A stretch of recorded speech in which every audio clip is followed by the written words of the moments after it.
Downtown, Petco Park, a new beginning, let's go. Started back rocking the brown. Ever since we've been knocking them down. Baby said she wanna go to the game. Taught her how to say Padres gang. Started back rocking the brown. Ever since we've been knocking them down. Mitchell and Ness with the old school name. All of the homies holler Padre gang. Yeah, they. What's up, everybody? Welcome to the June 30th Talking for Hours Padres Dodgers pregame show. I'm your host, Ben Fad, and we got some news right out of the gate. Manny Machado's back in the lineup. He is DHing. It is great to see Manny's name back in there, hitting second right in between Profar and Crony. Great sight to see. And Joe Musgrove's on the mound. Shaping up to be a pretty darn good night, I hope, right? Matthew Batten has been called up, so Sergio Alcantara is no longer on the roster.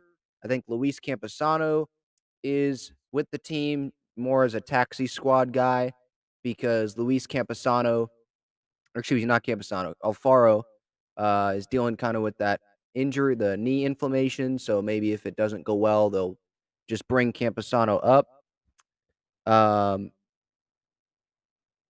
And the Padres still can't spell Jake Cronenworth's name right on the lineup. Kevin Acee just tweeted out that, and um, they keep saying Cronenworth on the lineup card instead of Cronenworth.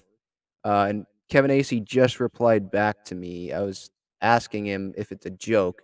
He got back to me, so we'll see what he said about that. But no one probably cares but me. It's just a funny thing that I continue to keep noticing about their lineup card. But Padres Dodgers tonight at 7:10, not at 6:40, but 7:10 at Dodger Stadium. I think this game's on Fox Sports 1 as well, but it'll be on Bally, 97.3 The Fan. Padres are in second place in the National League West heading into tonight's game, a game and a half back of these very Dodgers.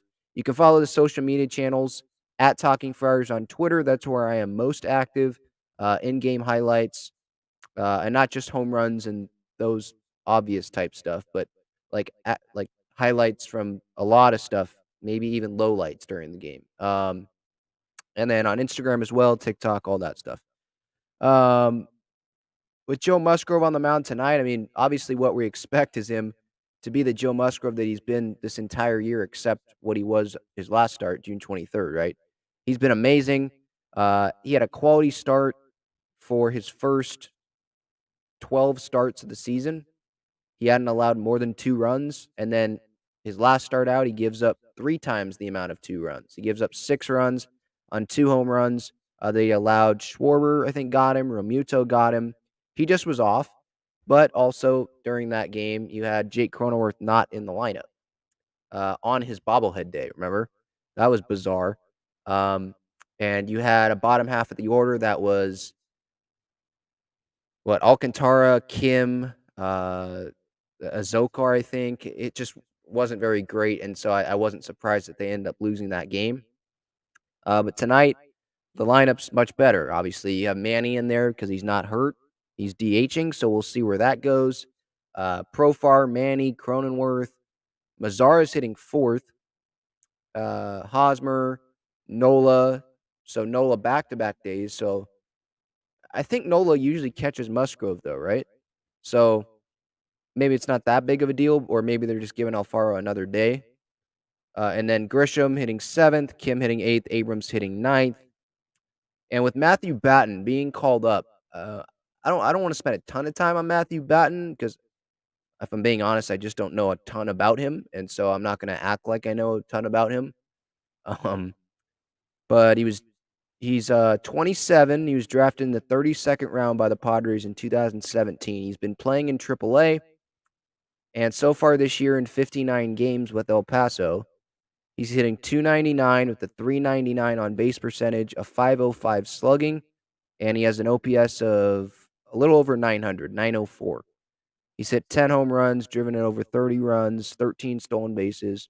And so, to be honest, if you're bringing up a guy like Matthew Batten to the big leagues, I would like the OPS to be a little higher because he's been hitting in El Paso, and that league that they play in, especially in El Paso, that's pretty hitter-friendly.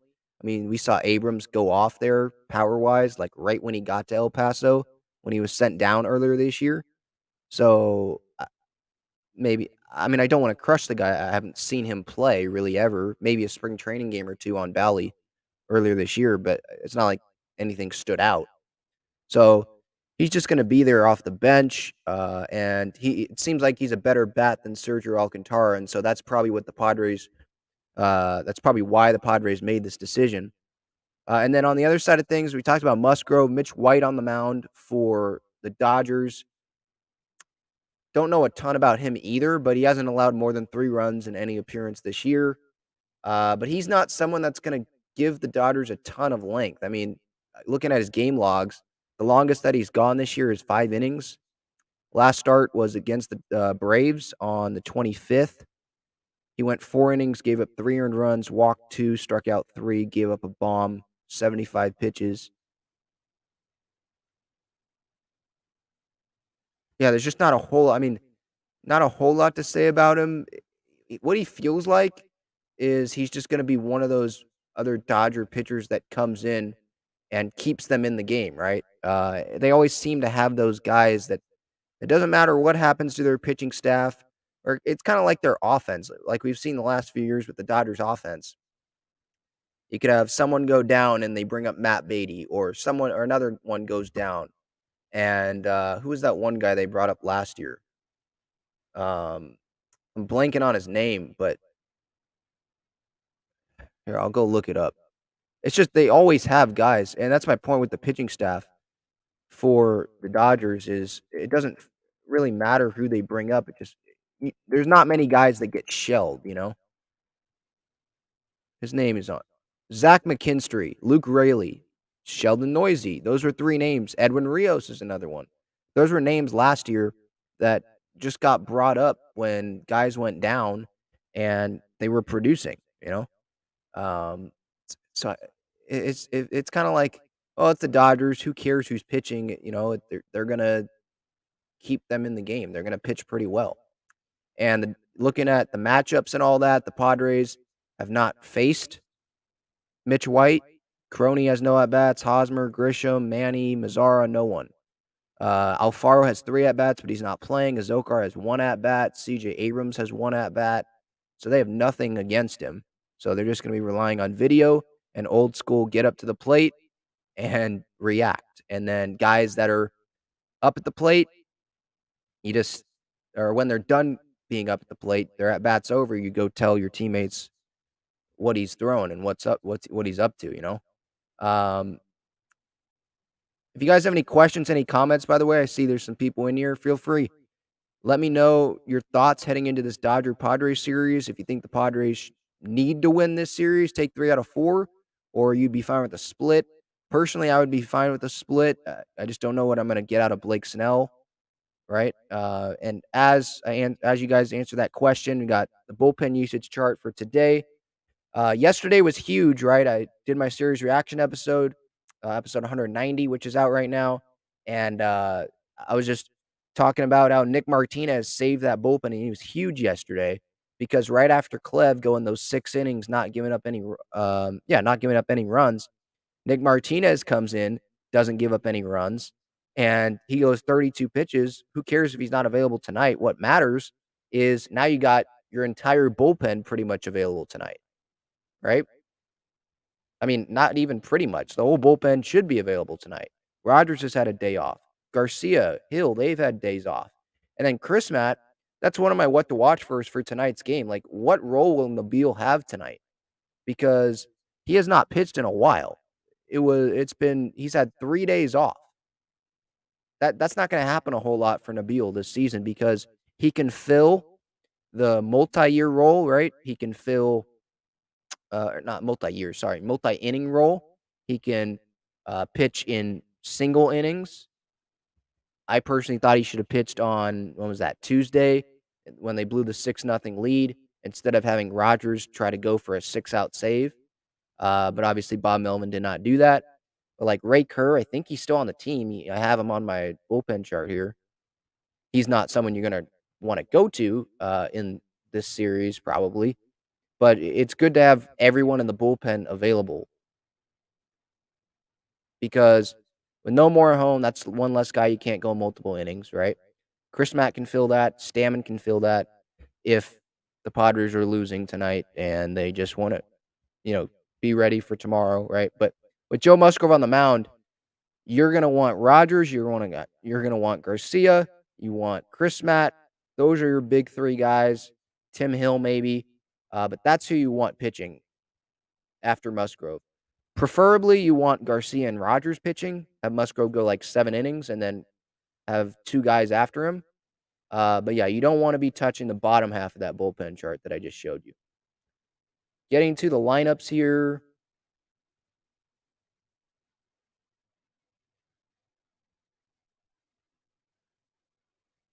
So the Padres, I already talked about that a little bit with Profar, Manny, Crony, Mazzara, Haas, Nola, Grisham, Kim, Abrams. My Padre pick today is going to be Jake Cronenworth.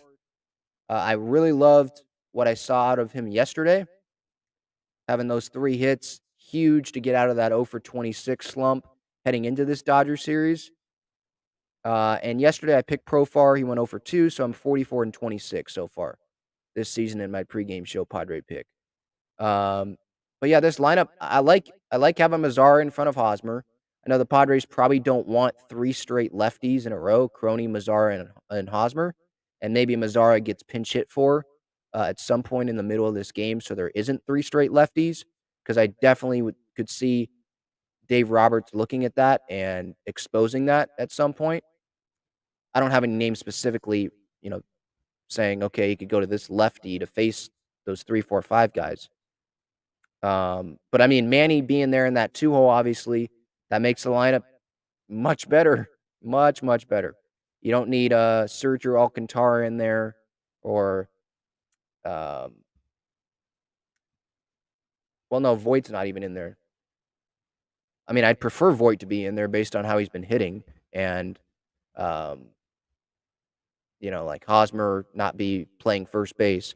That's another thing to watch for. Like yesterday, in the 8th inning, Hosmer was taken out for defense. Bob Melvin was asked about it or after the game, and he was like, he kind of got flustered a little bit. I think Annie Halloran asked him, and he was like, "No, Alcantara needs a role on this team.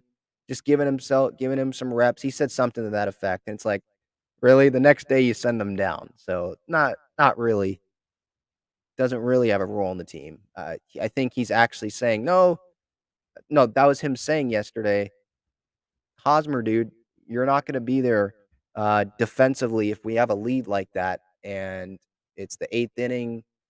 Sorry, go hit the pine. And I'm totally fine with that if you heard my thoughts yesterday. And then for the Dodgers, their lineup, Trey Turner, Freddie Freeman, who's been crying for the last week, Will Smith, Max Muncy. Max Muncy is their 4 hitter and he's hitting 162. Yikes. Justin Turner, Cody Bellinger, Jake Lamb, former Diamondback, Chris Taylor, and then Gavin Lux. Um,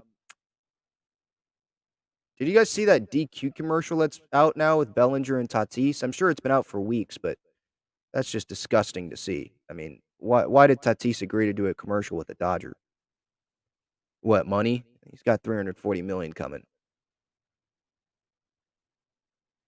So that's the Padres and the Dodgers lineups. I was joking a little bit there, by the way. Quan says, didn't know Jake Lamb was still in the league. Yeah, he's still in the league. Yep. He's one of those guys that just comes in and somehow is doing okay. But tonight, I mean, for the Padres, I would definitely think this is a game they're going in thinking they should win. You got Manny back in the lineup. I know he's not fielding, but Ha-Sung Kim's good defensively. Abrams, I think, has been a little better defensively. It's really his bat you're putting in the lineup, right? And it's like, okay, we got a solid 1 through 3. I'm pretty confident in the 4 guy in Mazzara. And Abrams, even in the 9 hole, has been having better at bats, right? And you have obviously the pitching matchup, right? Musgrove and White. Easily Musgrove has the advantage there. Sean says, sweep those clowns. He wants Joe to go 6 or 7 innings, and then Nabil for an inning and then finish with Rogers. Yeah. So I'm guessing you don't trust Luis Garcia. Like at some point this series, Bob Melvin's going to have to throw Luis Garcia back out there. I'm confident still in Luis Garcia because I'm not just going to be reactionary. Like I see his stats. I know that it hasn't been great the last couple times out, but he's been great the majority of the year. DVD Pash says, "How could three lefties in a row hurt us?" Because a reliever, you have to face three batters. Let's say it's the seventh inning or something, and Mitch White's gone, and the Dodgers have a lefty that they can put on the mound against Crony, um, Hosmer, and Mazzara. And lefties are harder to hit than a righty for lefties, right? So that's how. You have him face those three batters, and then he can go to a righty. I mean, I can look at the Dodgers. Hang on. I'll look at the Dodgers roster real quick to see if there's anyone that sticks out to me as who could be that matchup guy that they go to.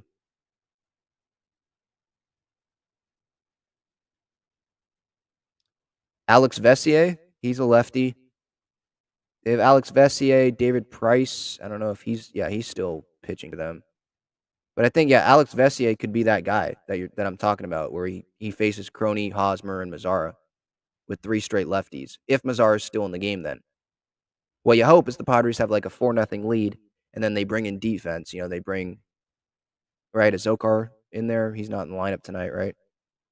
They bring a Zokar in there, and they take Hosmer out. And well, I don't know. Look, I don't want to act like I know if Matthew Batten is really good defensively. I don't know, but I would think that they would. And who knows what Manny can do defensively, right? I know he's DHing, so he's not going to be there defensively probably tonight, but maybe tomorrow. But with Batten, maybe they do go with him as a late defensive replacement, getting him his first big league time as a defender. Um, and then you take Haas out. My gut is they would just stick with it regular and have Haas play the entire game defensively because Alcantara was sent down, and maybe they want to ease Batten in there, or they don't want to use Batten unless it's at the plate. I don't know what their thinking is. I'm just trying to think of situations late, what they might do with Hosmer defensively. Anything else? Oh yeah, Tommy Pham. I think that's something to talk about. That got a lot of traction on my Twitter today. I just posted a quote from what Dennis Lin said in his article. He was talking about how he's not closing the door on Tommy Pham returning to the Padres. Here it is. He said this morning, this was in The Athletic, it was just a mailbag. He said this morning he wouldn't rule out a Tommy Pham reunion. He said Preller likes Pham and sometimes solicited his opinions on other players while Pham was with the Padres. I don't really get him asking Pham about his opinion about other players while he's on the Padres. Is Pham really the best guy to be asking? The guy that is trying to fight Voit, the guy I know Voit was on the team then, but you get what I'm saying. Is Pham the best guy to be asking about that? I don't know. Um, yeah, Preller likes Pham. I mean, he traded for him. He was the headliner, remember, in that deal. I know Crony's the big guy in that deal now, and the Padres won that trade, I think, because of Cronenworth. Obviously, not Pham. Pham didn't.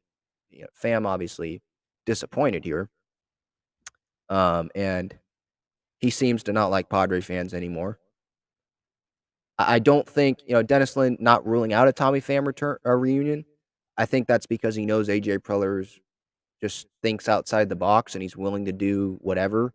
And he's always thinking of different ways to improve the team. And I don't really think he cares what the media says or what the media thinks or what the fans think. He's just going to bring in players. I personally don't think that a Tommy Pham reunion would happen. How much of an really, you got to ask yourself, how much of an upgrade would Tommy Pham be over Jerks and Profar, right? Because Pham would play left field. if he would come here, right? He's not playing in right. He's not playing center. You're having Profar as the leadoff hitter right now at top of the order. Like, I don't know if Fam's that great of a fit. Fam, so Fam's going to be happy and not go slapping people if he's sitting on the bench. Now, putting jokes in here, if you bring him in for a Giant series and then you scare Jock Peterson, I'll sign up for that. But in terms of him, like, if he would be an upgrade for the team, if he'd play left field, I don't think he would over Profar right now. Now, Profar, things can happen with him, right? He could not be this player a month from now when the trade deadline is. But so I'm just not a big fan of Tommy Pham. And I just don't know how much of an upgrade he would be over Profar, if at all, to be honest. Kind of like Andrew Benintendi, to be honest, right? I talked about that a couple days ago. I think that video's up on this YouTube channel. Don't know if he's an upgrade, right? In fact, he's not based on his stats this year. So Quan likes Mazar hitting cleanup, but he'd flip Manny to 3 and Cronenworth to 2. Okay, yeah. I think, yeah, because Cronenworth, when Manny, before he got hurt, Manny was hitting third, right? He wasn't hitting second. But yeah, they flipped that tonight, which is interesting.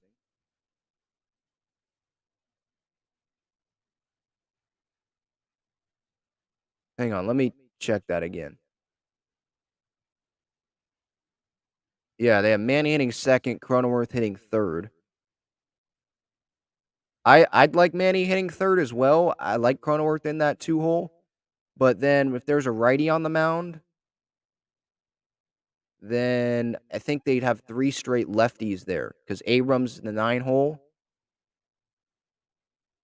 and then Profar a lefty, and then Cronenworth a lefty. So maybe they're trying to avoid that. I don't know, but they already put 3 straight lefties: Crony, Mazzara, Hosmer, 3-4-5. Maybe they don't care about that as much because they think those are their best power threats behind Manny. But yeah, it's interesting. Yeah, and Crony can hit both sides, Sean. I see your point. Crony can hit lefties and righties. I just don't have the splits in front of me of like Mazar against lefties, which I know isn't great. They're trying whenever he plays, it's against righties, right? It's not against lefties usually. And that's why we've seen since he's been called up, we've seen Mazzara get pinch hit for sometimes, right? Because a lefty comes in the game out of the bullpen, right? And they put like Alcantara in there. Or they'd have um someone off the bench, like a Voit or someone like that, pinch hit for him. And then if a lefty comes in, they have a righty and Voit pinch hit for him. Then they send Alcantara, or not Alcantara, excuse me, Azokar, because he's the outfielder, out to the outfield. Yeah, Quan, I know Profar's a switch.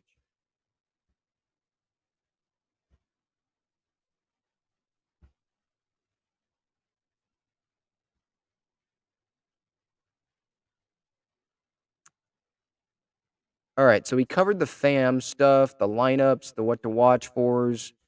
I mean, Chris Matt's role, I already mentioned that. Hosmer getting replaced defensively at some point, like he did yesterday. Manny in the lineup. How is he going to do? And then the full bullpen's ready. And my Padre pick again today is Crony. Loved how he looked yesterday. And Manny Machado, by the way, he's one of the 2 finalists for the starting third baseman in the National League All-Star game. It's him and Nolan Arenado. So go put that vote, I think, on MLB.com. Vote for Manny to have him beat Nolan. I don't really understand why they have these phases of guys. Like, whoever gets the most votes are the 2 top vote getters. Now they move on to a final phase. Acuna and Judge got the 2 top votes in phase 1, so they're automatically starters in the All-Star game. I mean, it's an All-Star game. Like, I just want to see Manny starting in the All-Star game at Dodger Stadium. That's what's funny to me. That would make me laugh. Like, yeah, it's great that he would be able to beat Nolan in a vote because he's better than Nolan, but it's more about him starting at Dodger Stadium and him being announced starting for the National League and being teammates with like Mookie and all that, and you got Dodger Stadium booing him, and Musgrove starting the All-Star game hopefully at Dodger Stadium because Dave Roberts doesn't make that decision. Brian Snitker does, and Brian Snitker, from what I know, he doesn't have anything against Musgrove. If Dave Roberts was managing, then yeah, Musgrove probably would not be starting the game, but it's not him, it's Snitker. So Matthew Batten called up, Alcantara sent down or DFA'd. Manny's back, Musgrove on the mound, whole bullpen's rested. Sounds like a good formula for a Padres series opening win, 4-game series against the Dodgers starting tonight at 7:10 on Valley Sports San Diego and 97.3 The Fan. That'll do it for the June 30th Padres Dodgers Talking Friars pregame show. I'm Ben Fadden, your host, at Talking Friars on Twitter for the game highlights. I hope you subscribe to this YouTube channel for daily Padres content. I'll see you later. Go Padres.